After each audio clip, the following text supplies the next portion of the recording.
So the following podcast comes from the Embodiment conference about 2 years ago now.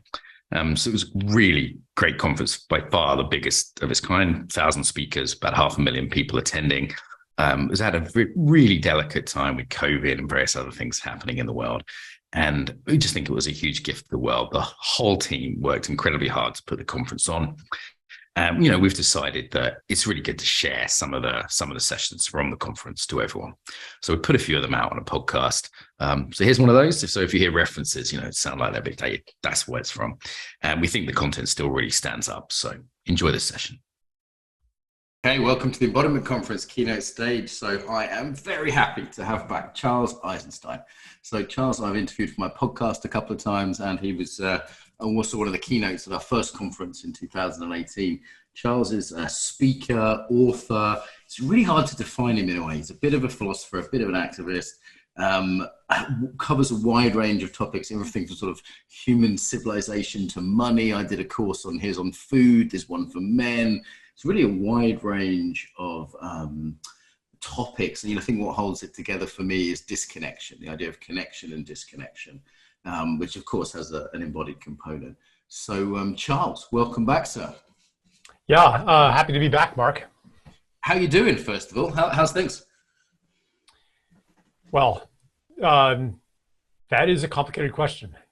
I've been, all is healthy and all that, but feeling in my own body the what's happening to the Earth's body and the body politic, which is maybe just a fancy way of saying like what's happening in the world is kind of getting to me.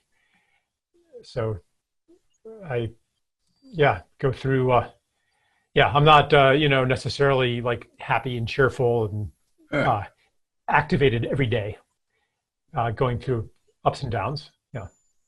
Yeah, well, definitely no demand to be happy and cheerful all the time here. Your beard looks a little whiter since the last time I saw you. Yeah. So maybe you could start there. I mean, that seems like, if it's not too painful or personal, like a wonderful place to start in terms of current times get to us, like get to me, and I'm hearing to you too. I think many people at the conference, it's like we're doing this conference in such a weird year, and it was a difficult year for many. So maybe you could speak to that a little bit. Yeah, and I think that actually nobody really knows what's going on, which is why there are so many, on the one hand, you could call them conspiracy theories, and on the other hand, just a lot of pretty intense intolerance and polarization and refusal to even look at somebody else's point of view. And this is, both of those are a response to a breakdown in the story that told us what's real and who we are and how the world is and how to live life. And as that story breaks down, one response is to jump to another explanation, another story about what's happening in the world, or maybe just to hold all the more tightly to the way things were and to exclude anything that would impinge upon that. But underneath that, I don't know, but I think a lot of people, I certainly have this feeling that this isn't over yet. In fact, we're just in the beginning of a process of unraveling, which if you thought that everything was just great and the world was exactly as it should be in December 2019, then this unraveling is a terrible thing.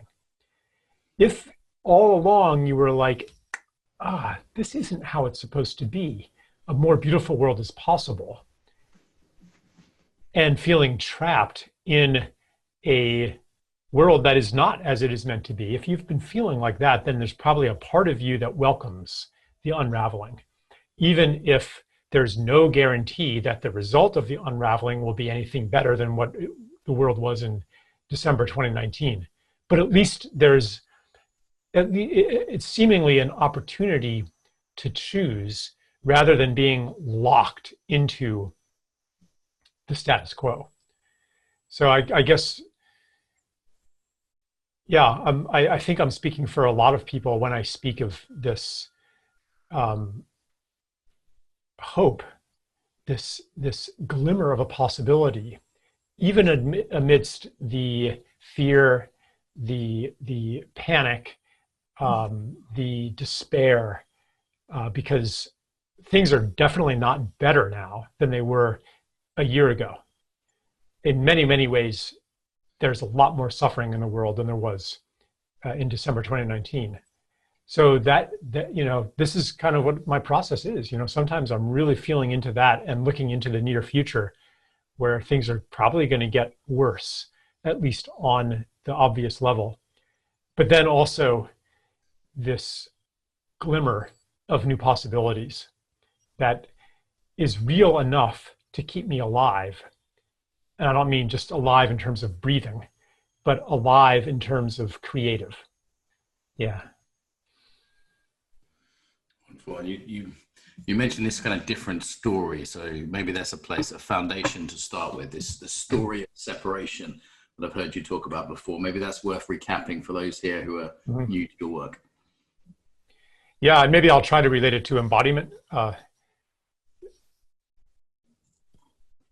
It comes down to, what is a human being, or what is a self? What is it to exist?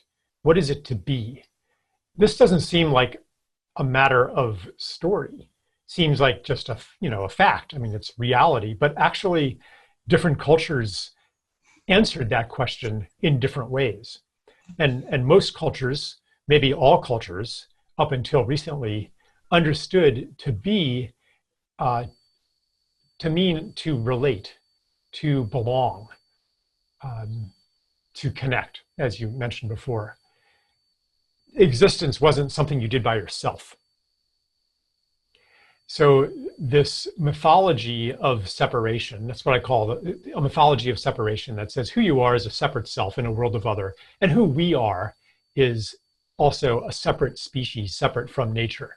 And our destiny on the species level in that story is to rise above nature, to maybe colonize space, to have synthetic food, infinite lifespans, the end of all disease, the end of all this messiness, really the end of the life of the flesh, and maybe to upload our consciousness into computers and achieve immortality. The ambition for immortality is an aspect of the ideology of control, which is an intimate part of the story of separation.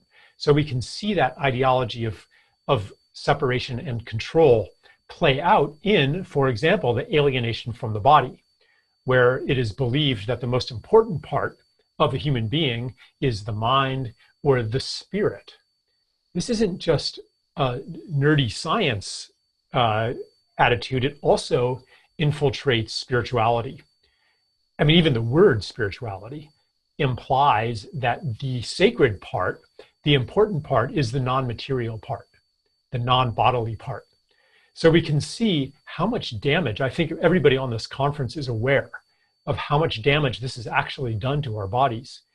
And equivalently, how much damage it has done to the planet. When we understand the important part to be the non-material part and identify or locate sacredness outside of matter, then of course, we're not going to treat matter as sacred. Instead, we're going to treat it as resources, as commodities, as a profit potential. And that is exactly how our civilization has treated nature. Not as a sacred being deserving of reverence or even respect. And you could explain how that is happening in the economic domain, which I wrote a book about that. But I think that to blame it simply on capitalism misses the undergirding structures of capitalism, which is, again, mythology, our basic understanding of who we are and why we're here and what is. So anyway, yeah, that's the story of separation and the program of control that follows it. maybe I'll also mention that a little bit. The program of control says that our well-being, our progress, comes through exerting better and better control over matter. So more powerful machines, more precise control through nanotechnology, through precision engineering. And so our progress means that we'll be able to, or genetic engineering, to be able to impose control on a finer and finer level with more and more understanding, and thereby someday attain utopia, but in the meantime, improve life, one invention after another, improving life through controlling matter. And so then the same gets turned onto the body. How do you improve your health? It's again through imposing control on this sometimes wayward machine, or imposing control on the other separate selves out there that are competing with you. Because in the story of separation, more for you is less for me. And all life forms are in competition with each other. But thankfully, we have technology, we have antibiotics, we have medicine that allows us to impose control on these others so that we can be safer and safer, better and better, more and more dominant, onward and upward. That's the ideology that is in fact failing us today. And I'll just say, to relate this to current events, our response, like COVID-19, out of all the health crises that have been rising in my lifetime, chronic disease, autoimmunity, allergies, autism, addiction, out of all of these things, none of them fit the paradigm of control. None of them admit to a pathogen that we can dominate and achieve health. Finally, and so what has been done about these things? Not very much. We haven't radically altered society because childhood chronic conditions have risen from 1% to 52% in the last 40 years, or no, 60 years. We haven't, nobody's running around in a panic because of a very real epidemic of all of these conditions. Now COVID-19 comes along, and finally, here's a bad guy that we can fight. Here's a problem that, after so long and feeling so helpless to stem the failure of the program of control, and to admit that utopia hasn't come despite hundreds of years of technology. Like, this is a crisis of faith, a crisis of identity. Now COVID comes along, and finally, here's something that we can control. So all of society's attention turns toward this virus. And I'm not saying that there's no such thing as COVID-19 or anything like that, but I'm saying, why are we so, as a species, as a civilization, pretty unified in combating this threat when we've done nothing about other threats that have actually harmed thousands of times more people? Why? And the answer to that lies in the word I just used: combating. This is a threat that can be combated. And so this pattern is visible not just in public health. It's visible in politics, where there's an awful lot of, or was until recently, I don't know what's happening now, but awful lot of energy going into combating ISIS, or generating new bad guys for my country to combat, new adversaries, as they're called, China or Russia. But really, what's actually harming our society? What is the illness of our society? Is it actually that terrorists are killing thousands or millions of people? Is it that Russia has come in and taken 2 million people and locked them in concentration camps? No, the prisons are generated within our own society. Is China sending agents to infiltrate people's homes and beat people up physically and emotionally, called domestic abuse. Is that caused? No, none of these things that are affecting like a third the population, a quarter of the population, a fifth the population. I mean, 1 out of 5 women I've read are on antidepressants. Is that caused by a bad guy? No. What is causing these things? That's an uncomfortable question that doesn't have ready answers. Certainly not the ready answer of a bad guy, China, Russia, ISIS.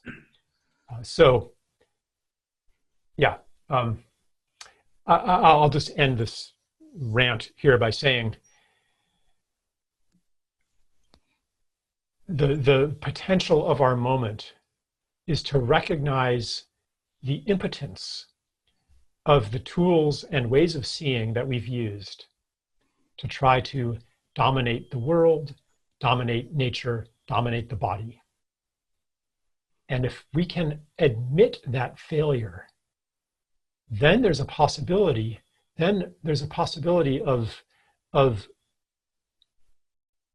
miracle level healing on this earth. Because actually, none of our problems, whether they are social, ecological, or physiological, are that difficult to solve. All of the real pandemics of our time, such as autoimmunity, allergies. I mean, if you dip into the world of alternative medicine, herbs and homeopathy and energy medicine and down the line, then pretty much every disease we're told is incurable is actually curable, and relatively cheaply. And I could say the same for land healing practices, regenerative agriculture, the restoration of rivers and estuaries and harbors. Like, it's not hard when we turn our attention to that and see our role in that healing as a matter of participation rather than domination. You ally yourself with the soil. You ally yourself with the ecosystem, with all of the species. You maybe bring in beavers to help restore water systems. And the same thing with the holistic approach to physical health. You don't see the body as a wayward machine. You understand that the body has a natural tendency toward wholeness. How do I support that? How do I align with that? How do I provide that extra little bit of missing information that's required for that to happen? So, yeah, so like I just want to inject that ray of hope into dark times, that as we step into a new story, a story of interbeing, of interconnection, of wholeness, of ecology, of relationality, then so much more becomes possible. Yeah. Charles, thank you. Maybe we can underline something you said about the body earlier, just given the context of this conference. I mean, as I understand your work, if we are objectifying the body, disconnected from the body, that enables the objectification and misuse of the ecology. A sense of separation from ecology is created from our own separation, and vice versa. Am I right? Understanding that correctly as sort of like the core kind of because some people ask me like, hey, why are you getting ecology people on an embodiment conference? Why have you got a whole track about that? And I'm like, because there's super linked. Yeah, it's not just like you're being politically correct and, oh, we have to nod towards climate change in order to validate our conference. No, like, these are part of the same mindset. The abuse of nature and the abuse of the body, the seeing of nature as thing and the seeing of the body as thing. These are the same mindset. And as we do to the body, so we do to nature, and the other way around too. As we do to nature, so we do to the body. I wrote a book called Climate, A New Story. And I think this is where I went into this parallel that, here we are pillaging nature, drawing down its vitality for not even a very good purpose. It's not like the petroleum economy is producing more happiness. We're not happier for having these piles of plastic junk and exotic vacations flying around the world and, you know, closets full of clothes and, you know, hour and a half commutes and all that kind of stuff. Like that's not, and, you know, 6,000 square foot houses that have become popular. Like none of this actually makes people happy. You might, if you want to find really happy people, you know, go to a small village in Senegal, you know, or Peru or something like that, and find people who are so happy that you'll cry with recognition and grief for what is possible. So you could, if it were actually making us blissfully happy, then maybe you could say, okay, the sacrifice of nature is worth it. But we're not even benefiting ourselves through this. And I said, and I think it was in this book, maybe it was in an essay somewhere, I said, we wouldn't do that to our bodies. Exhaust and deplete its precious resources for the sake of something that doesn't even make you happy, but actually we do that. I mean, we, you know, speaking generally, and even I do that, exhausting myself for something that isn't even an expression of who I want to be in this world. Pulling on my adrenals, getting exhausted, and to what end? And so this is you know, adrenal fatigue is actually a powerful medicine because on a deeper level, this is not, you know, the body making a mistake. It's the body saying, I refuse to support you on a path that is not your soul's path. So it's actually a kind of health. And we might even see many diseases. I won't say every disease, but most diseases as a kind of an initiation, as either it's a moment of pause from life, where the process of coming inward, of withdrawing, of really looking at your life. Maybe we didn't have opportunities to do that in the crush of the busy modern lifestyle, and now you get sick, you get seriously ill, and you cannot escape the questions that have been trying to come in. Or it could be something that just keeps you honest, like adrenal fatigue, where you just don't have the energy to do things that are not aligned anymore. So ultimately, this is to see the body as an ally, as a guide, and not as an enemy of the spirit, or even as something distinct from the spirit. It's not that the body is the vehicle of spirit. It's that the body is the spirit made flesh. And so this is a reuniting of separated aspects of the self. And it mirrors, to just, you know, go back to the ecology point, it mirrors a reuniting of humans and nature, and of technology and ecology. This is where we're going. This is where, well, this is where we want to go. This is what is possible. This is a future that we can choose.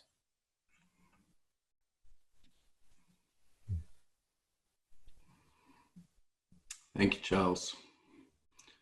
It was actually a moment in the run-up to the conference where the staff were all getting really depleted, and we were all pushing it really hard. And I said, hang on a minute. This is, we're treating ourselves as inhuman to make an embodiment conference. This is crazy. And just kind of put the brakes on a little bit and said, take a day off to people. What do you need? Let's get some more people in. Let's help out. Let's get a dog for the office.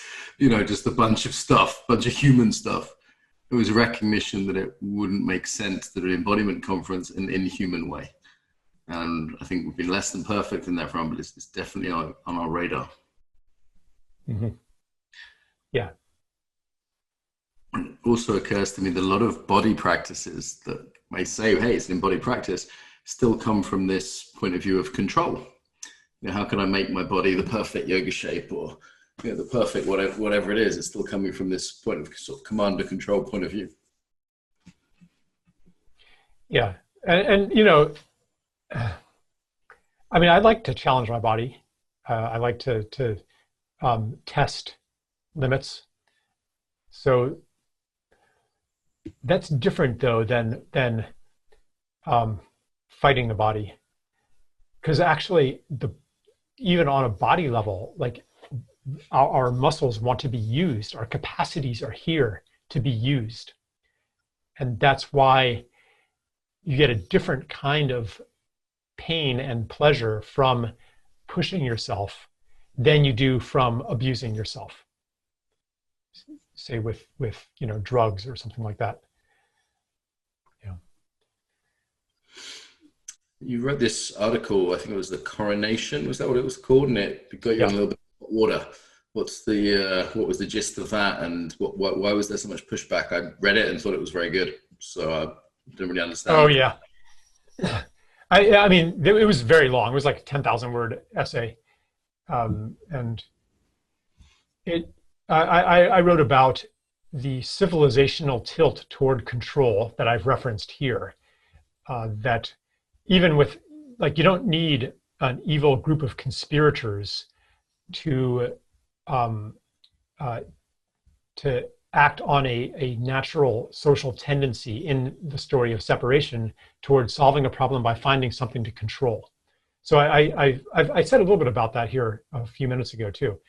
And then I also wrote about the choice point that we're facing, which a coronation is an initiation into sovereignty, into kingship or queenship, into sovereignty. And that we are, by being shown the direction that we were headed toward, because let me finish the sentence. By being shown the direction to which we were headed, we were offered the opportunity to choose whether we really want to go that way.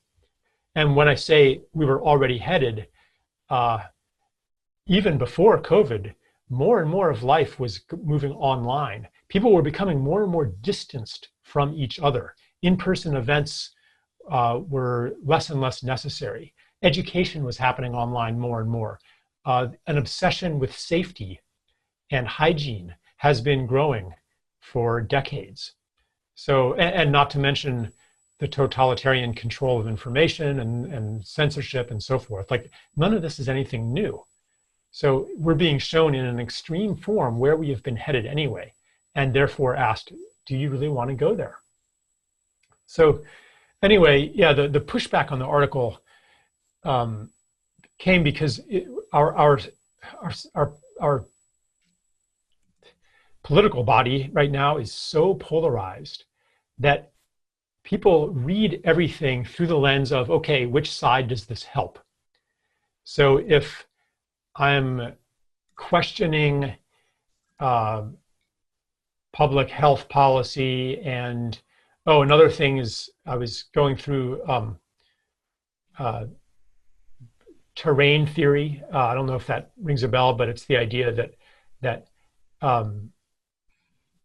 in contrast to germ theory, that germs are often or usually more a symptom of a disease than a cause of a disease, that they're attracted to diseased tissue states, that they're opportunistic, that you can harbor millions of viruses, but they're only going to erupt into disease when you have a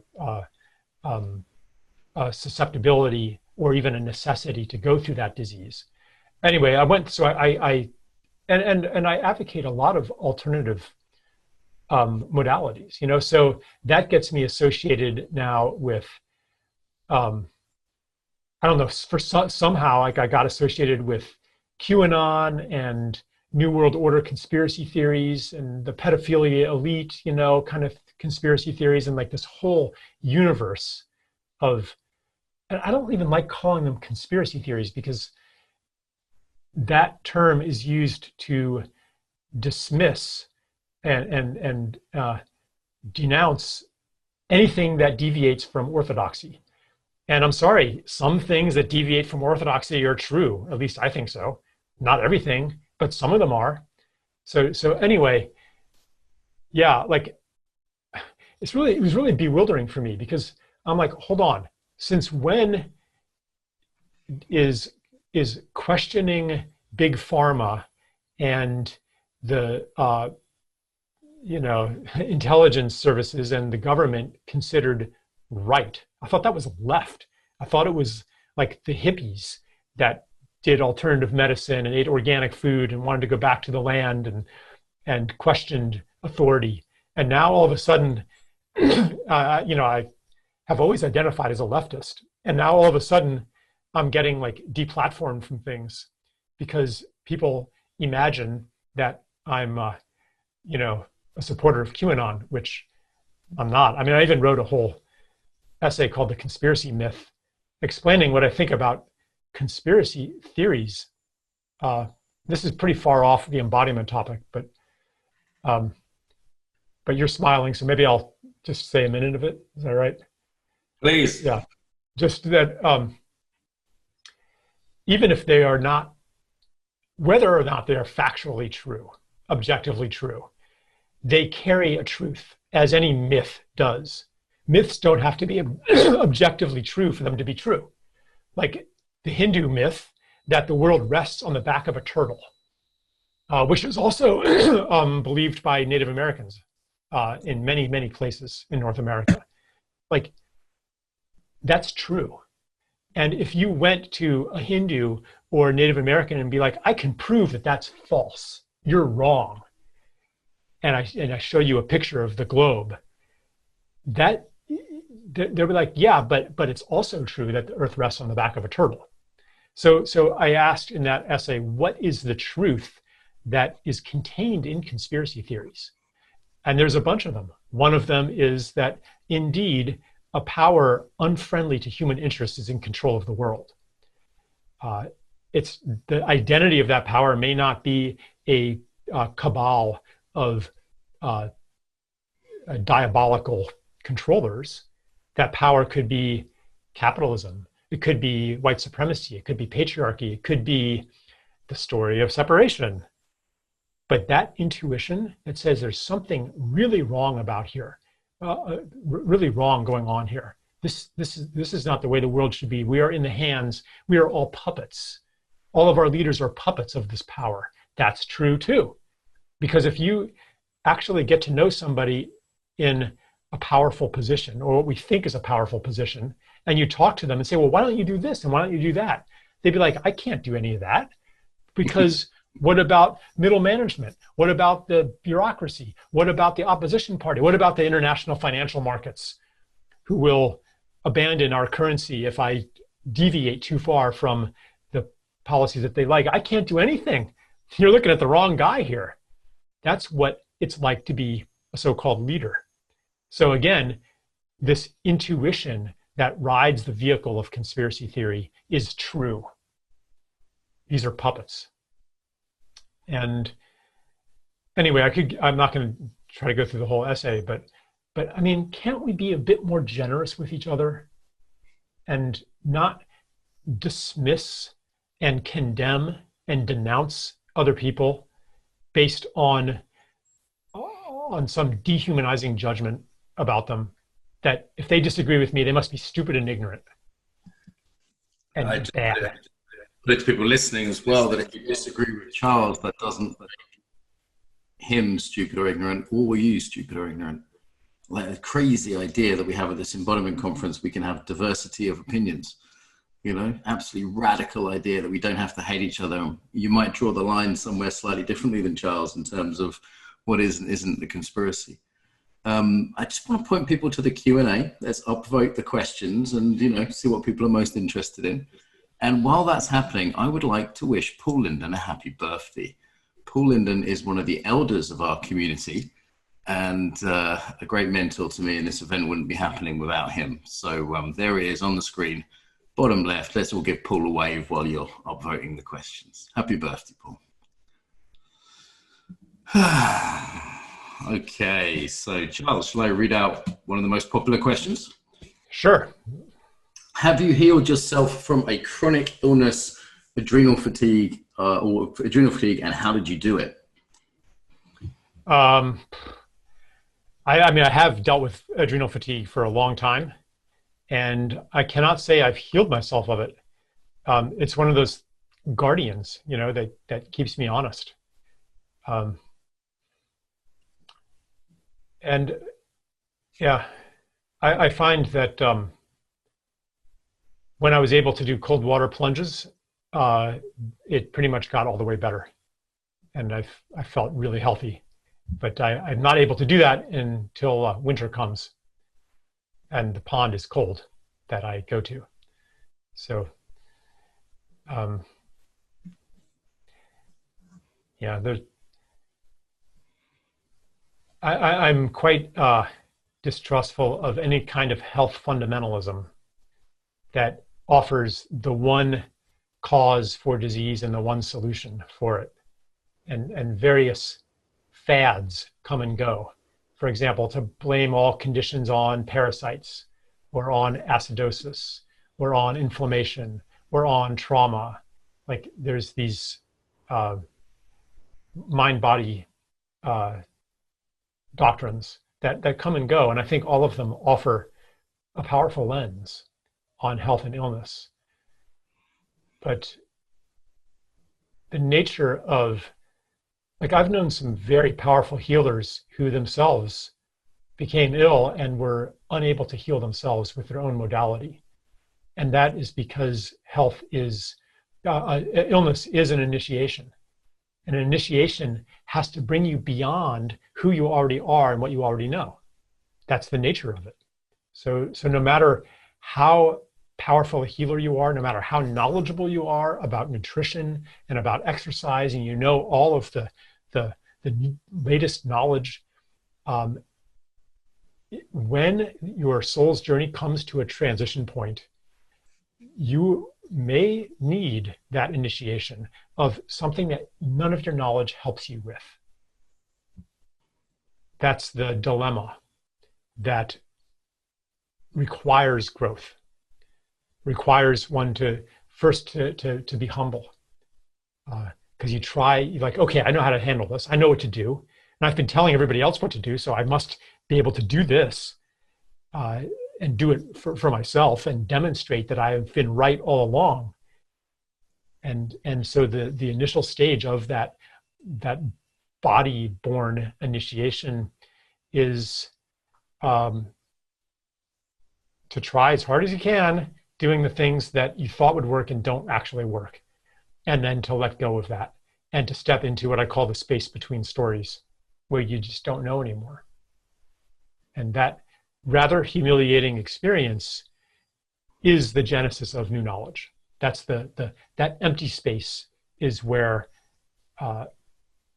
new knowledge can come in, and that release is what allows new growth to happen. Thank you, Charles. There's one more question here that's very popular. Alex asks, I'm a bioethicist and I'm very interested in medicine/technology and suffering. Do you not feel that advanced medicine and technology can have its place in alleviating suffering? Can future medicine technology not be in a collaborative way designed to help with suffering rather than in a dominant way? Thank you. Yeah, I don't think that any modality, including high-tech modalities, is useless. I think that they all have their place. And the problem today is that high-tech control-based medicine has gone beyond its proper place and usurped the place of other ways of healing and other ways of staying well. But it definitely has its use, and in its proper domain, it's miraculous.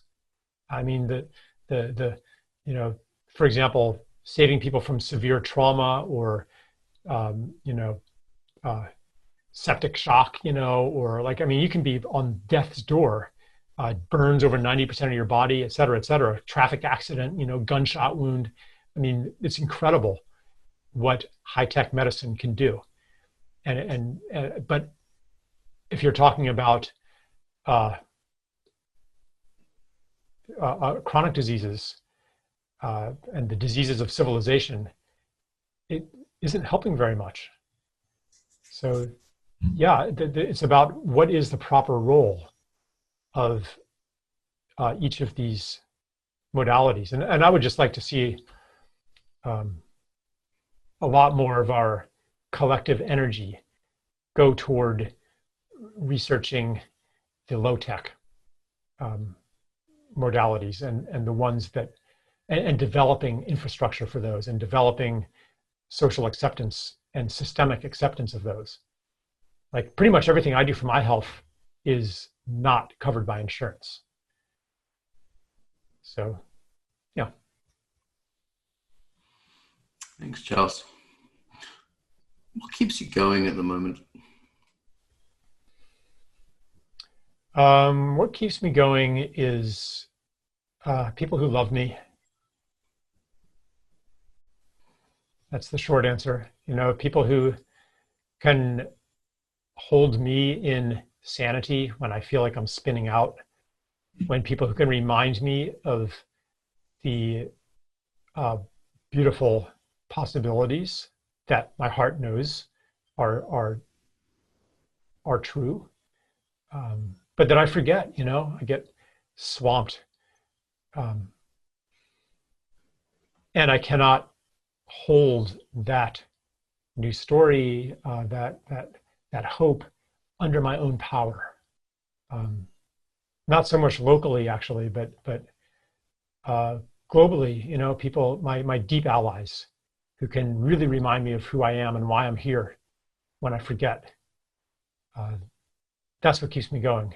No special quality of my own, but yeah, my community. It's a little bit unusual for an interview. I don't think I've ever done this before, but tell me if it's out of order. I have a bit of a sense of you being run down. I'm wondering if there's anything we can offer you here that might be nourishing. My sense is there's a lot of love for you here and a lot of appreciation for your work, and just not sure if it's something we can put your way. Well, thank you. That's very kind of you. Yeah, I'm not sure what you can do over Zoom.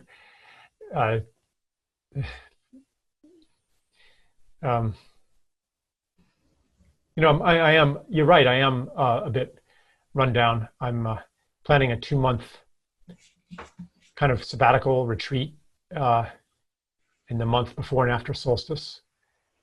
I want to make something really beautiful and get that started during that time. I'm not sure what it is. It may be something different than I've been doing for the last 10 years. But I think the reason I got run down is I was traveling a lot.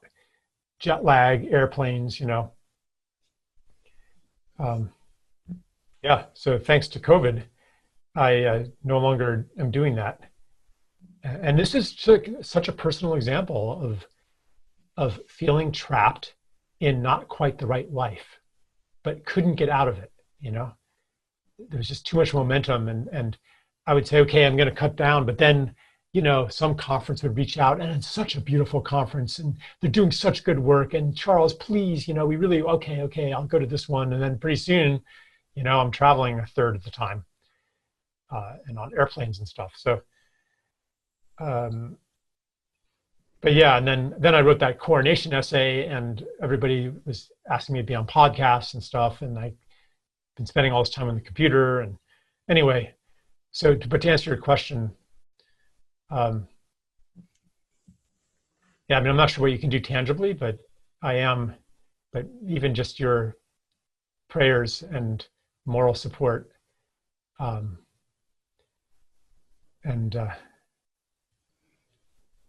yeah, I had this psychedelic experience a few years ago where the being of the sacred plant medicine, you know, I went into it, I was like, okay, tell me, like, give me whatever experience I need to be of better service to Gaia. And if it's a tough lesson, that's okay, because I really want to help more. You know, I kind of went into it with this heroic attitude of bring it on, you know. And they say, be careful what you ask for. But what I got was the most gentle experience of being held by a grandmother And she said, just stay here. Just be here. That's enough. That's all we want. And so, yeah, I'm like, here I am sharing this with how many strangers here? 991. Okay. It's kind of weird, but anyway,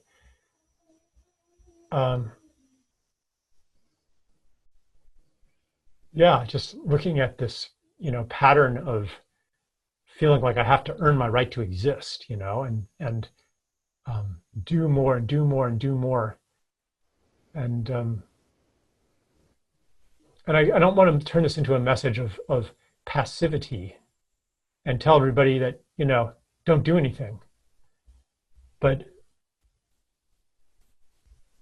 exhausting myself isn't going to help the world. And actually, overall on this planet, I think the world would be a lot better off if people did less. Not everybody, but if we all slowed down a bit, the world would be a better place. So, yeah. Thank you, Mark. That was very kind of you to ask that. A bit unusual, but it came from the heart. Request you take a little bit of time to look at the chat at some point. There's just a huge number of positive messages from people saying that you've influenced their lives and they care about you and they want to see you well. So probably it's good for you in some way or another to read those.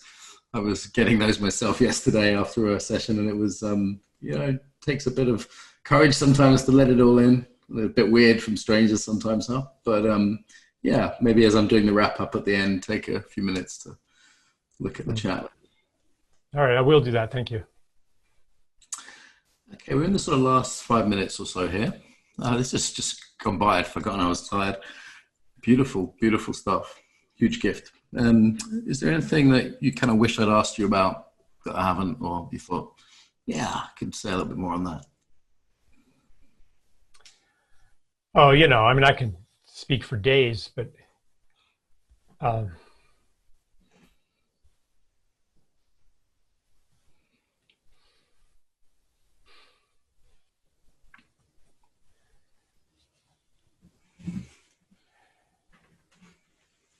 no, I don't think I want to actually go back into that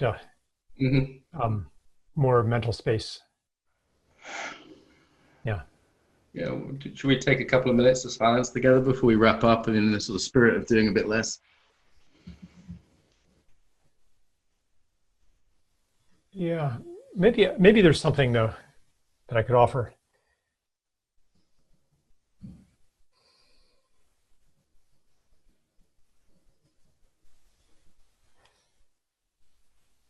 Yeah, just playing off this this idea that I don't have to earn my right to exist. If we're going to learn from nature, I don't see animals thinking that they have to earn their right to exist. They spend most of their time actually not doing very much.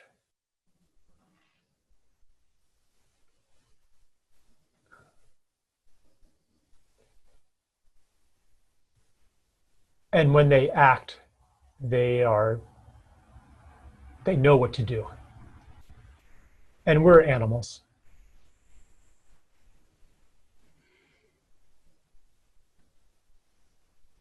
And maybe despite all of the calls for frenetic action,